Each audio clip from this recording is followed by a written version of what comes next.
帝国主义，浓度55%，酒香，具有一头大型野兽的独特风味。属性：蒸馏酒，出产地美国。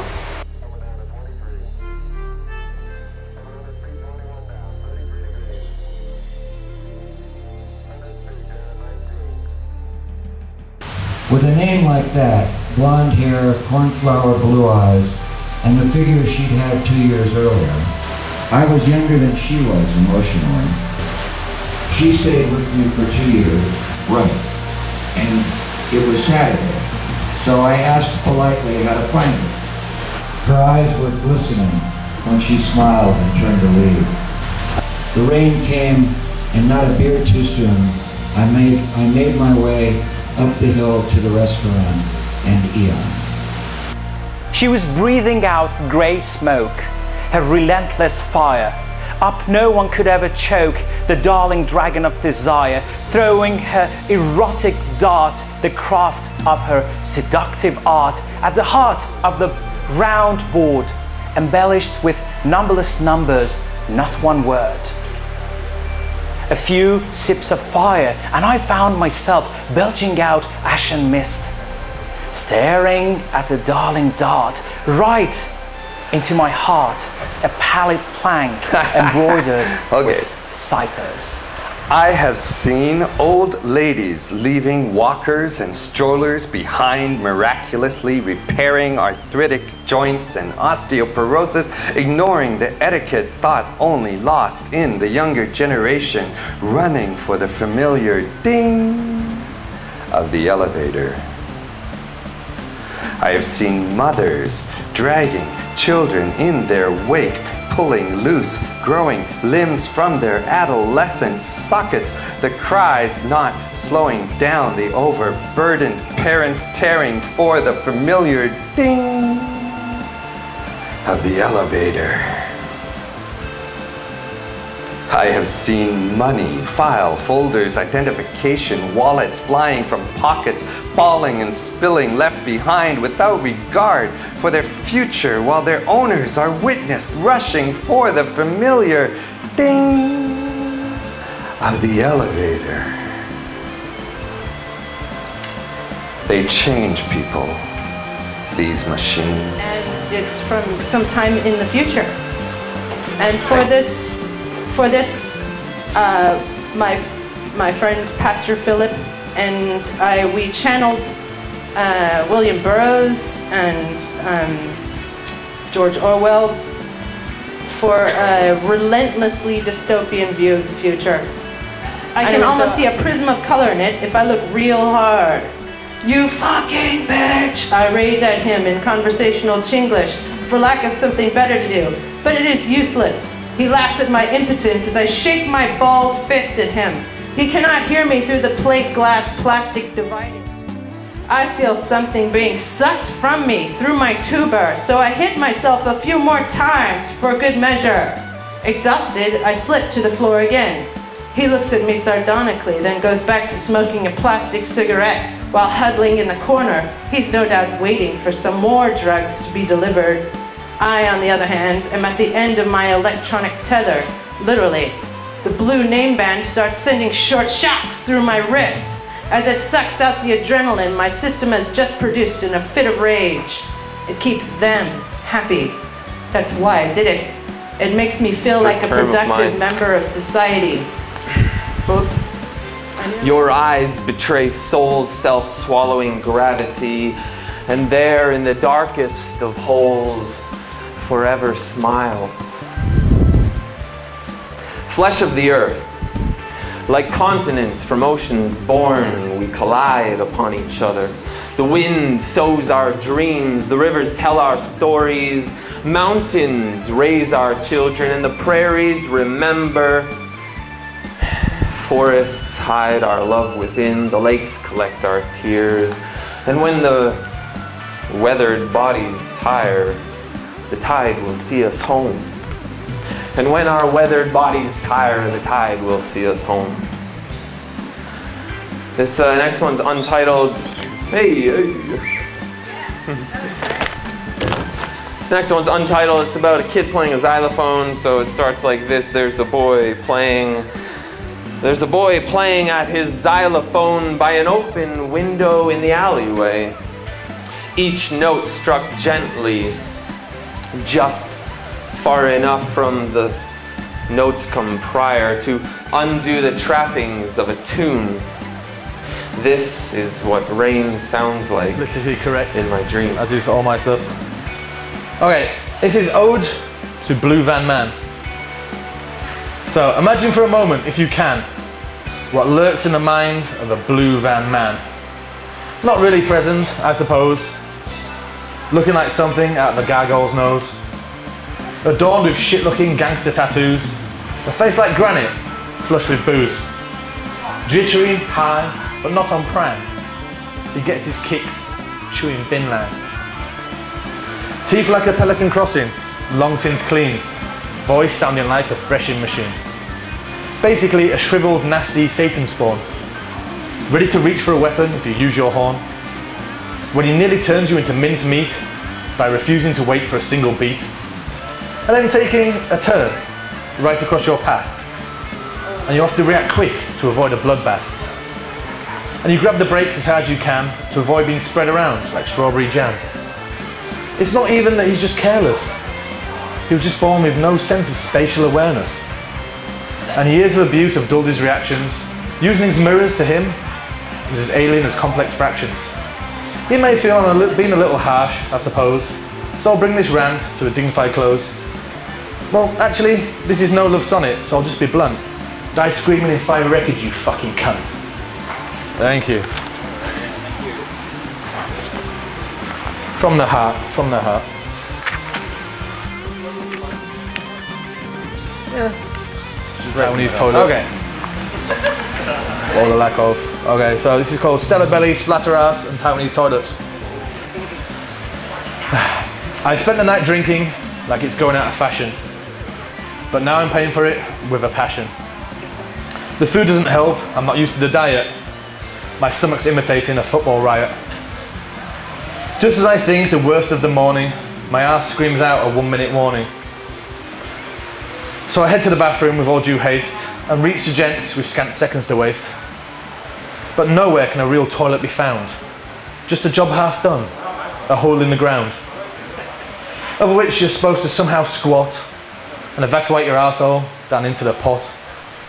My temper is fraying, it's hard to be placid when you urgently need to shit battery acid. It really is an undignified caper, with no throne to perch on and peruse the paper. You just hang there, shamed, dangling from the cistern. My fiery ring piece nearly sets off the sprinkler system. You just get down and dirty, never try to be flash, or run the risk of embarrassing black splash. So you come out dripping, coated in sweat, with memories of something you'd rather forget. You mince out gingerly, you can't walk quick, with a ring piece as red as a hooker's lipstick. Burning like a ring of fire that's just been wiped with razor wire. I can experience the tangible and the inverse of the applied actual. As a matter of factual, my disillusional thoughts are becoming flammable.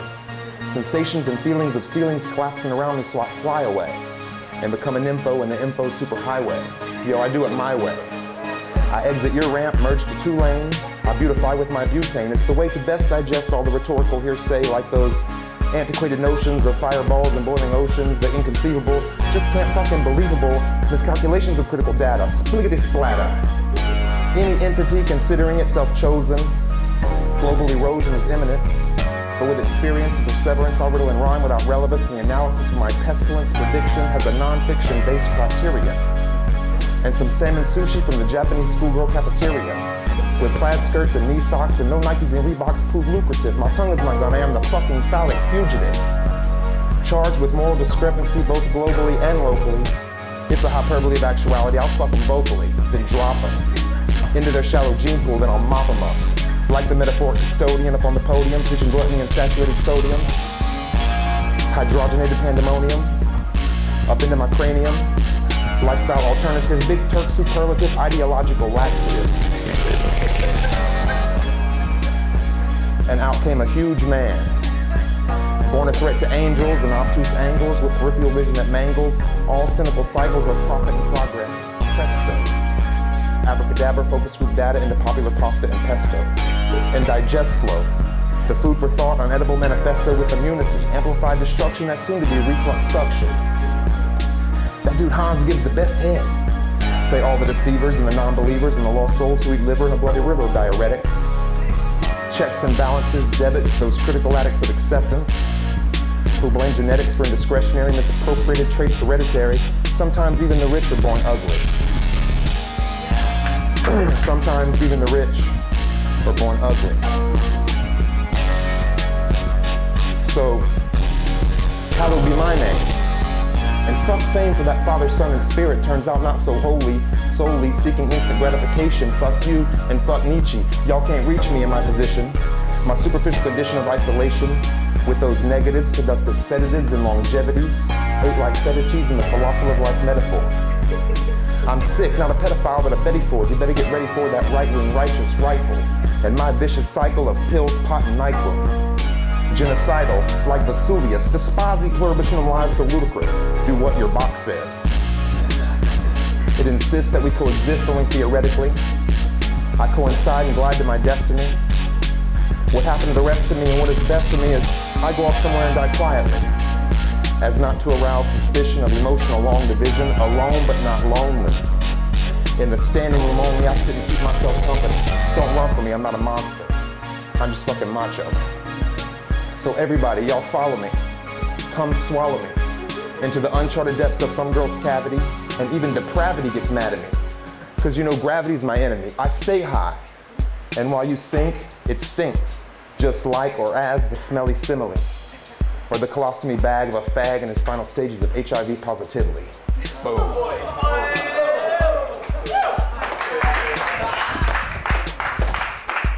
Do you want to be my friend?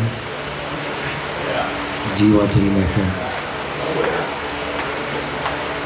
It may take a long fucking time. Because what is that?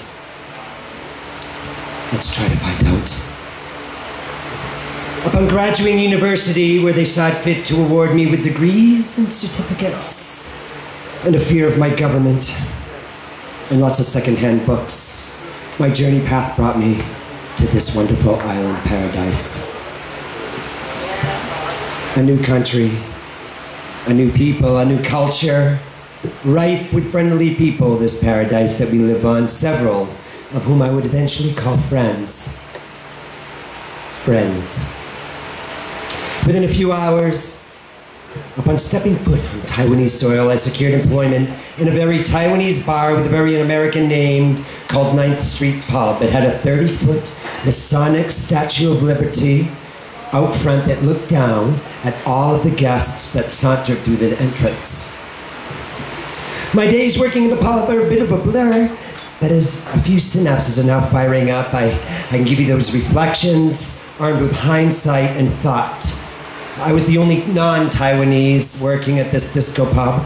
My duties consist of dancing, drinking, and occasionally mixing drinks behind the bar, and to a person. For most of the time, I was quite busy drinking with the patrons.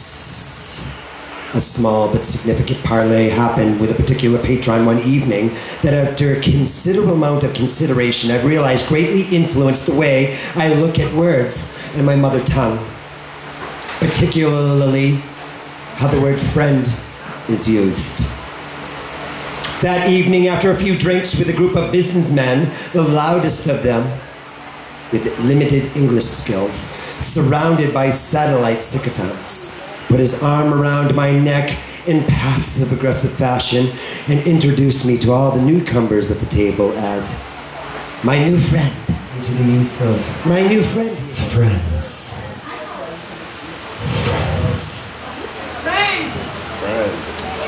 Etymologically, a friend is literally a lover.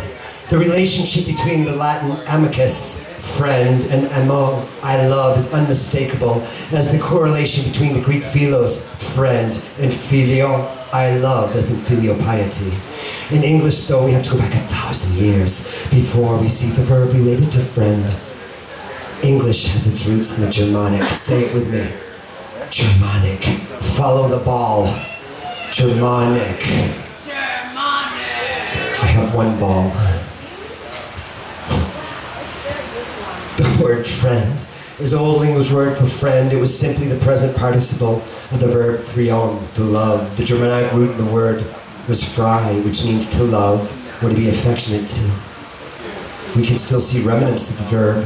One day, the 7-day week, Friday, or the day of Frigg, devoted to the Germanic goddess of love, Frigg. So frig all of you.